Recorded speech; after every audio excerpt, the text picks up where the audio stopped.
ओम नमो भगवते वासुदेवाय नमः। जय श्री कृष्णा। राधे राधे। आज पौष मास की पूर्णिमा तिथि है। सनातन धर्म में प्रत्येक माह में आने वाली पूर्णिमा तिथि का बड़ा ही महत्व होता है। यह दिन स्नान दान के कार्यों के लिए बेहद मंगलकारी माना जाता है। इसके साथ ही पौष पूर्णिमा के दिन सत्यनारायण भगवान और देवी लक्ष्मी की पूजा अर्चना की जाती है।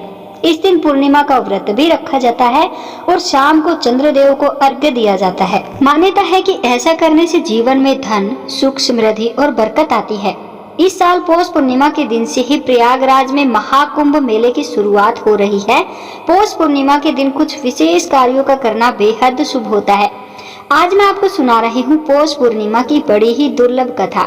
इस कथा को पूरा सुनने से भगवान श्री लक्ष्मी नारायण जी की अत्यधिक कृपा हम पर बरसती है। वो अत्यधिक प्रसन्न होते हैं और सभी मनोकामनाएं पूर्ण करते हैं। अब आइए सुनते हैं पूर्णिमा व्रत की पौराणिक कथा, जिसे स्वयं भगवान श्री कृष्ण जी ने मैया यशोदा को सुनाया था, जिसे सुनने मात्र से सभी मनोकामनाएं पूर्ण होती हैं और घर में सुख समृद्धि बनी रहती है। द्वापर युग में एक समय की बात है कि यशोदा जी ने भगवान श्री कृष्ण से कहा, हे कृष्ण, तुम सारे संसार के उत्पन्न करता, पोषक तथा उनके संहार करता हो। आज कोई ऐसा व्रत मुझसे कहो जिससे करने से मृत्युलोक में स्त्रियों को विधवा होने का भय न रहे तथा यह व्रत सभी मनुष्यों की मनोकामनाएं पूर्ण करने वाला हो। श्री कृष्ण जी कहने लगते हैं, हे माता, तुमने अति सुंदर प्रश्न किया है। मैं तुमसे ऐसे ही व्रत को सुविस्तार कहता हूँ। सौभाग्य की प्राप्ति के लिए स्त्रियों को 32 पूर्णवासियों का व्रत करना चाहिए। इस व्रत के करने से स्त्रियों को सौभाग्य संपत्ति मिलती है। यह व्रत अचल सौभाग्य देने वाला एवं भगवान शिव के प्रति मनुष्य मात्र की भक्ति को बढ़ाने वाला है। यशोदा जी कहने लगी, हे कृष्ण, सर्वप्रथम इस व्रत को मृत्युलोक में किसने किया था, इसके विषय में विस्तार से मुझसे कहो।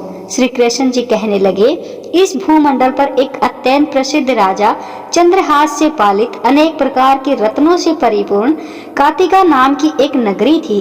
वहाँ पर धनेश्वर नाम का एक ब्राह्मण था और उसकी स्त्री अति सुशील रूपवती थी। दोनों ही उस नगरी में बड़े प्रेम के साथ रहते थे। घर में धन धान्य आदि की कोई कमी नहीं थी।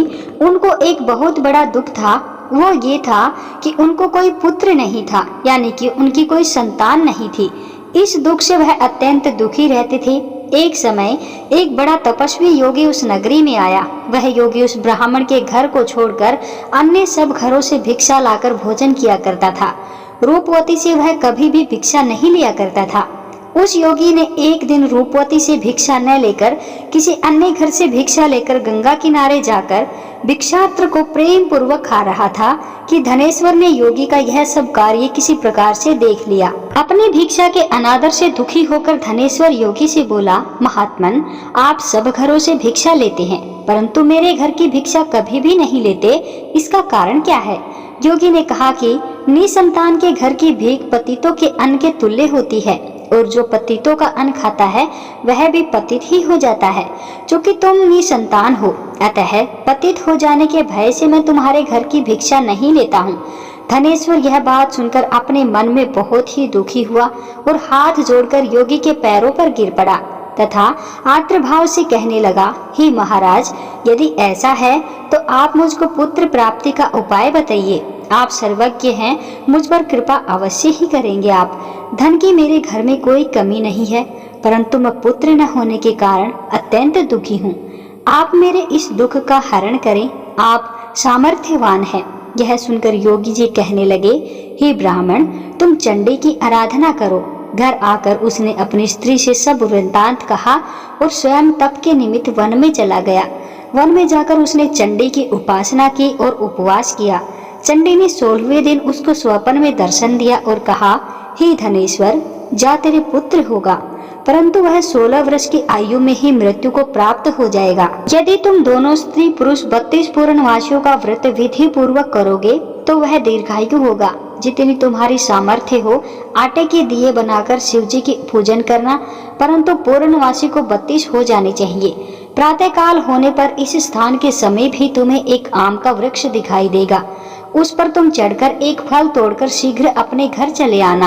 अपनी स्त्री से सब वृतांत कहना ऋतु स्नान के पश्चात वह स्वच्छ होकर भगवान शंकर जी का ध्यान करके उस फल को खा लेगी। तब शंकर भगवान की कृपा से उसको गर्भ हो जाएगा। जब वह ब्राह्मण प्रातःकाल उठा तो उसने उस स्थान के पास ही एक आम का वृक्ष देखा, जिस पर एक अत्यंत सुंदर आम का फल लगा हुआ था। उस ब्राह्मण ने उस आम के वृक्ष पर चढ़कर उस फल को तोड़ने का प्रयत्न किया, परंतु वृक्ष पर कई बार प्रयत्न करने पर भी वह न चढ़ पाया। तब तो उस ब्राह्मण को बहुत चिंता हुई और विघ्न विनाशक श्री गणेश जी की वंदना करने लगा। हे दयानिधे, अपने भक्तों के विघ्नों का नाश करके उनके मंगल कार्यों को करने वाले, दुष्टों का नाश करने वाले, रिद्धि सिद्धि के देने वाले, आप मुझ पर कृपा करके इतना बल दें कि मैं अपने मनोरथ को पूर्ण कर सकूं। इस प्रकार गणेश जी की प्रार्थना करने पर उनकी कृपा से धनेश्वर वृक्ष पर चढ़ गया और उसने एक अति सुंदर आम का फल उस वृक्ष पर देखा। उसने विचार किया कि जो वरदान से फल मिला था वह यही है और कोई फल इधर दिखाई ही नहीं देता। उस धनेश्वर ब्राह्मण ने जल्दी से उस फल को तोड़कर अपनी स्त्री को लाकर दिया और उसकी स्त्री ने अपने पति के कथन अनुसार उस फल को खा लिया और वह गर्भवती हो गई। देवी जी की असीम कृपा से उसे एक अत्यंत सुंदर पुत्र रत्न प्राप्त हुआ, जिसका नाम उन्होंने देवीदास रखा। माता पिता के हर्ष और शोक के साथ वह बालक शुक्ल पक्ष के चंद्रमा की भांति अपने पिता के घर में बढ़ने लगा।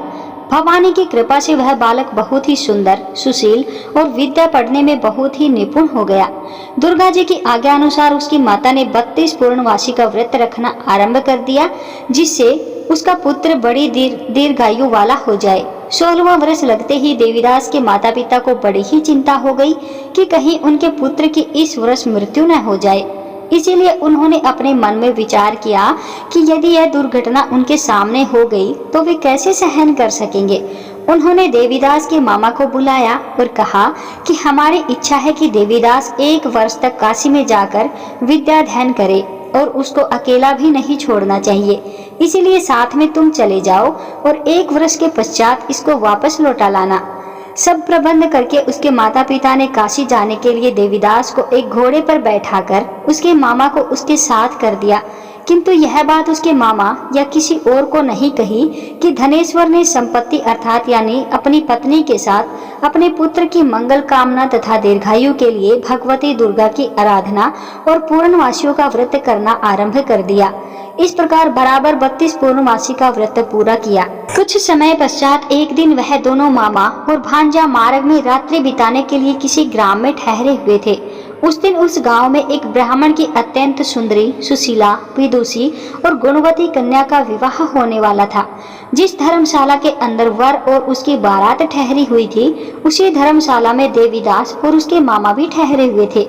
संयोगवश कन्या के तेल आदि चढ़ाकर मंडप आदि का कृत्य किया गया तो लग्न के समय वर को धनुर्वात हो गया। तत्पश्चात वर के पिता ने अपनी कुटुंबियों से परामर्श करके निश्चय किया कि यह देवीदास मेरे पुत्र जैसा ही सुंदर है, मैं इसके साथ ही लग्न करा दूं और बाद में विवाह के अन्य कार्य मेरे लड़के के साथ हो जाएंगे।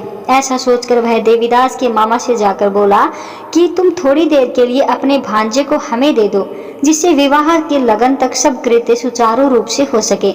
तब उसका मामा कहने लगा कि जो कुछ भी मधुपर्क आदि कन्यादान के समय वर को मिले वह सब हमें दे दिया जाए तो मेरा भांजा इस बारात का दूल्हा बन जाएगा। यह बात वर के पिता के द्वारा स्वीकार कर लेने पर उसने अपना भांजा वर बनने को भेज दिया गया और उसके साथ सब विवाह कार्य रात्रि में विधि पूर्वक संपन्न हो गया। पत्नी के साथ वह भोजन न कर सका और अपने मन में सोचने लगा कि न जाने यह कैसी स्त्री होगी। वह एकांत में इसी सोच में गर्म निश्वास छोड़ने लगा तथा उसकी आंखों में भी आंसू आ गए। तब वधू ने पूछा कि क्या बात है, आप इतने उदासीन व दुखी क्यों हो रहे हैं। तब उसने सब बातें जो वर के पिता व उसके मामा के बीच में हुई थी उसको बता दी।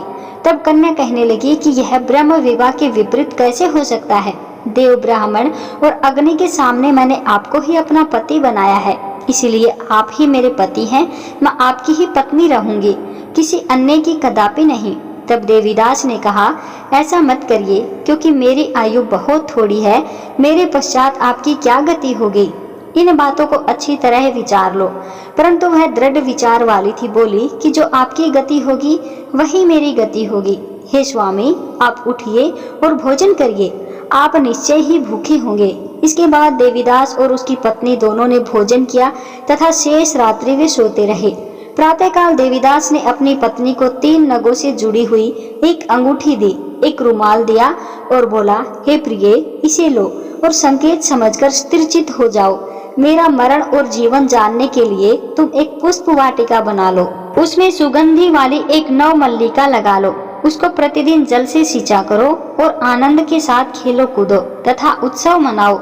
जिस समय और जिस दिन मेरा प्राणांत होगा तो ये फूल सूख जाएंगे और जब ये फिर से हरे हो जाएं तो जान लेना कि मैं जीवित हूँ। यह बात निश्चय करके समझ लेना, इसमें कोई संशय नहीं है। यह समझाकर वह चला गया। प्रातःकाल होते ही वहां पर गाजे बाजे बजने लगे और जिस समय विवाह के कार्य समाप्त करने के लिए वर तथा सब बाराती मंडप में आए तो कन्या ने वर को भली प्रकार से देखकर अपने पिता से कहा, यह मेरा पति नहीं है, मेरा पति वही है जिसके साथ रात्रि में मेरा पाणी ग्रहण हुआ था, इसके साथ मेरा विवाह नहीं हुआ है। यदि यह वही है तो बताए कि मैंने इसको क्या दिया। मधु पर्क और कन्यादान के समय जो मैंने आभूषण इन्हें दिए थे उन्हें दिखाए तथा रात में मैंने क्या गुप्त बातें कही थी वह सब सुनाए। पिता ने उसके कथन अनुसार वर को बुलवाया। कन्या की यह सब बातें सुनकर वह कहने लगा कि मैं कुछ नहीं जानता। इसके पश्चात लज्जित होकर वहां से चला गया और सारी बारात भी अपमानित होकर वहां से लौट गई। भगवान श्री कृष्ण बोले, हे माता, इस प्रकार देवीदास काशी विद्याध्ययन के लिए चला गया। जब कुछ समय बीत गया तो काल से प्रेरित होकर एक सर्प रात्रि के समय उसको डसने के लिए वहां पर आया। उस विषधर के प्रभाव से उसके शयन का स्थान चारों ओर से विष की ज्वाला से विषैला हो गया, परंतु व्रतराज के प्रभाव से उसको काटने न पाया, क्योंकि पहले उसकी माता ने 32 पूर्णिमा व्रत कर रखा था। इसके बाद मध्याह्न के समय स्वयं काल वहां पर आया और उसके शरीर से उसके प्राणों को निकालने का प्रयत्न करने लगा, जिससे वह मूर्छित होकर पृथ्वी पर गिर पड़ा। भगवान जी की कृपा से उसी समय पार्वती जी के साथ भगवान शंकर जी वहां पर आ गए। उसको मूर्छित दशा में देखकर पार्वती जी ने भगवान शंकर से प्रार्थना की कि हे महाराज, इस बालक की माता ने पहले 32 पूर्णिमा व्रत किया था, जिसके प्रभाव से भगवान आप इसको प्राणों का दान दे। भवानी के कहने पर भक्त वत्सल भगवान शिव जी ने उसको प्राण दान दे दिया। इस व्रत के प्रभाव से काल को भी पीछे हटना पड़ा और देवीदास स्वस्थ होकर बैठ गया। उधर उसकी स्त्री उसके काल की प्रतीक्षा किया करती थी। जब उसने देखा कि उस पुष्प वाटिका में पुष्प पत्र कुछ भी नहीं रहे तो उसको अत्यंत आश्चर्य हुआ और जब वह वैसे की वैसी हरी भरी हो गई तत्पश्चात वह जान गई कि वह जीवित हो गए हैं। यह देखकर वह बहुत ही प्रसन्न मन से अपने पिता से कहने लगी कि पिताजी, मेरे पति जीवित हैं, आप उनको ढूंढिए। जब 16वां वर्ष व्यतीत हो गया तो देवीदास भी अपने मामा के साथ काशी से चल दिया। इधर उसके ससुर उसको ढूंढने के लिए अपने घर से जाने ही वाले थे कि वह दोनों मामा भांजा वहां पर ही आ पहुंचे। देवीदास को वहां आया देखकर उसका ससुर बड़ी प्रसन्नता के साथ उसे अपने घर में ले आया। उस समय नगर में निवासी भी वहां इकट्ठे हो गए और सबने निश्चय किया कि अवश्य ही इसी बालक के साथ इस कन्या का विवाह हुआ था। उस बालक को जब कन्या ने देखा तो पहचान लिया और कहा कि यह तो वही है जो संकेत करके गया था। तदुपरांत सभी कहने लगे कि भला हुआ जो यह वापस आ गया और सब नगरवासियों ने आनंद मनाया। कुछ दिन बाद देवीदास अपनी पत्नी और मामा के साथ अपने ससुर के घर से बहुत सा उपहार आदि धन लेकर अपने घर के लिए प्रस्थान किया। जब वह अपने गांव के निकट आ गया तो कई लोगों ने उसको देखकर उसके माता पिता को पहले ही जाकर खबर दे दी कि तुम्हारा पुत्र देवीदास अपनी पत्नी और मामा के साथ घर वापस आ रहा है। ऐसा समाचार सुनकर पहले तो उन्हें विश्वास नहीं हुआ, किंतु जब और लोगों ने भी आकर उनको यही बात बताई तो उनको बड़ा आश्चर्य हुआ। लेकिन थोड़ी देर में देवीदास ने आकर अपने माता पिता के चरणों में अपना सिर रखकर प्रणाम किया और उसकी पत्नी ने अपने सास ससुर के चरणों को स्पर्श किया तो माता पिता ने अपने पुत्र और पुत्र वधू को अपने हृदय से लगा लिया और दोनों की आंखों से प्रेमाश्रु बह चले। अपने पुत्र और पुत्र वधू के आने की खुशी में धनेश्वर ने बड़ा भारी उत्सव किया और ब्राह्मणों को भी बहुत सा धन दक्षिणा देकर के प्रसन्न किया। श्री कृष्ण जी कहने लगे, इस प्रकार धनेश्वर 32 पूर्णवासियों के प्रभुव्रत के प्रभाव से पुत्रवान हो गया। जो भी स्त्रियां इस व्रत को करती हैं वे जन्म जन्मांतर में वैधव्य का दुख नहीं भोगती और सदैव सौभाग्यवती रहती हैं। यह मेरा वचन है, इसमें कोई संदेह नहीं है। यह व्रत पुत्र पौत्र को देने वाला तथा संपूर्ण मनोकामनाओं को पूर्ण करने वाला है। 32 पूर्णमासियों का व्रत करने से व्रत की सब इच्छाएं भगवान शिव जी की कृपा से पूर्ण होती हैं। प्रेम से बोलिए जय श्री कृष्णा, राधे राधे।